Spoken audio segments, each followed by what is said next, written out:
Syari. Nama saya Muhammad Azir Ramadan. Nama saya Mutiara Matilopa.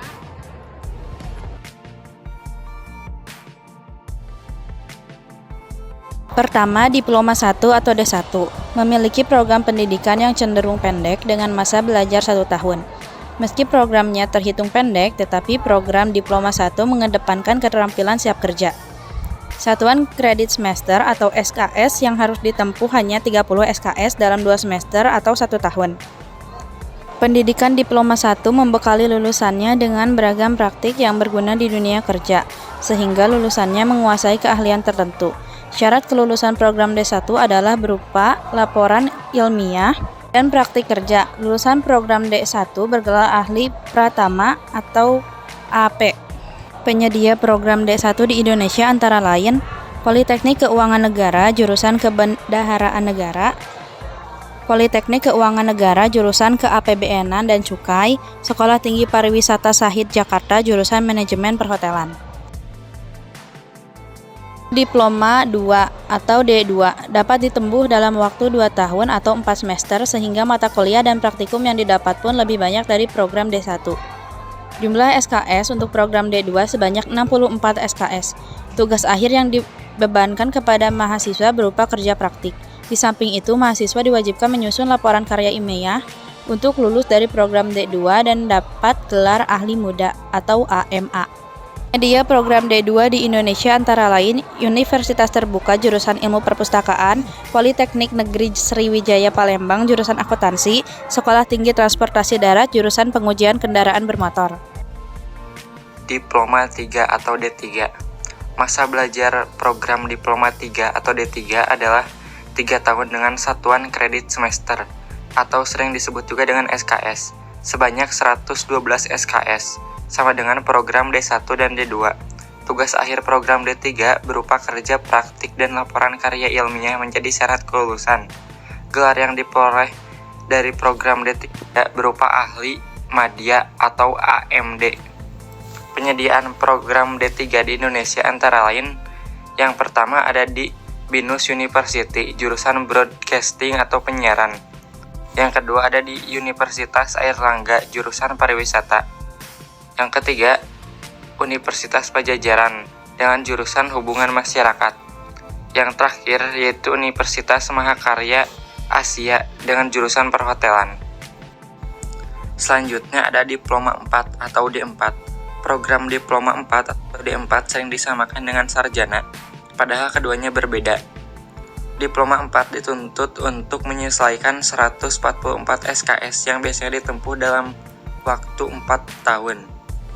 Perbedaan antara D4 dan S1 terletak pada jumlah praktik dan ilmu terapan yang dipelajari.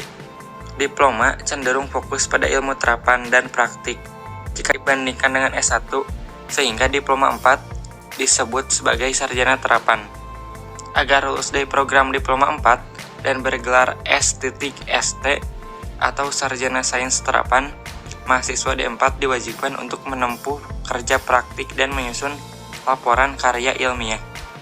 Strata 1 atau S1 berfokus pada pendalaman ilmu teori daripada praktiknya. Lulusan S1 biasanya unggul dalam segi teoritis.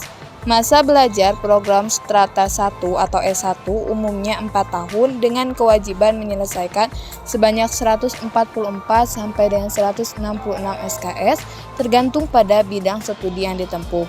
Syarat kelulusan program S1 berupa skripsi yang bebannya disetarakan 6 SKS. Usai lulus dari program Strata 1 atau S1, lulusannya akan bergelar sarjana yang diikuti dengan bidang studi yang diambil. Strata 2 atau S2 dapat ditempuh dalam waktu 1,5 sampai dengan 2 tahun. Mahasiswa S2 diwajibkan menyusun tesis yang berisi pengembangan metode spesifik untuk diaplikasikan pada persoalan yang lebih luas. Tesis ini sebagai syarat kelulusan untuk mendapat gelar magister. Contohnya Magister Psikologi (MPSI) dan Magister Farmasi (MPharms). Strata 2 atau S2 mendidik mahasiswa untuk menguasai bidang ilmu yang lebih spesifik. Lulusan S2 biasanya unggul dalam pengerjaan hal-hal yang bersifat strategis. S3 Jenjang strata 3 merupakan jenjang lanjutan bagi lulusan program S2. Mahasiswa S3 diwajibkan menyusun sebuah karya ilmiah berupa disertai dan rangkaian penelitian mendalam atas suatu kasus atau fenomena. Gelar lulusan program S3 berupa Dr. DR yang ditulis di depan nama lulusan. Pendidikan profesi. Pendidikan profesi adalah pendidikan yang ditempuh setelah menyelesaikan program akademik sarjana untuk menyiapkan peserta didik dengan kemampuan untuk profesi khusus sesuai dengan bidang akademik terkait. Pendidikan profesi ditempuh bagi seseorang yang ingin segera bekerja pada bidang yang harus mempunyai lisensi keahlian khusus atau spesialisasi. Contohnya kedokteran, perawat, apoteker, dan masih banyak lagi.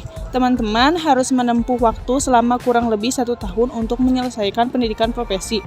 Mahasiswa pendidikan profesi, pendidikan spesialis 1, dan pendidikan spesialis 2 dinyatakan lulus apabila telah menempuh seluruh beban belajar yang ditetapkan, memiliki capaian pembelajaran lulusan yang ditargetkan oleh prodi, dan memiliki IPK lebih besar atau sama dengan 300.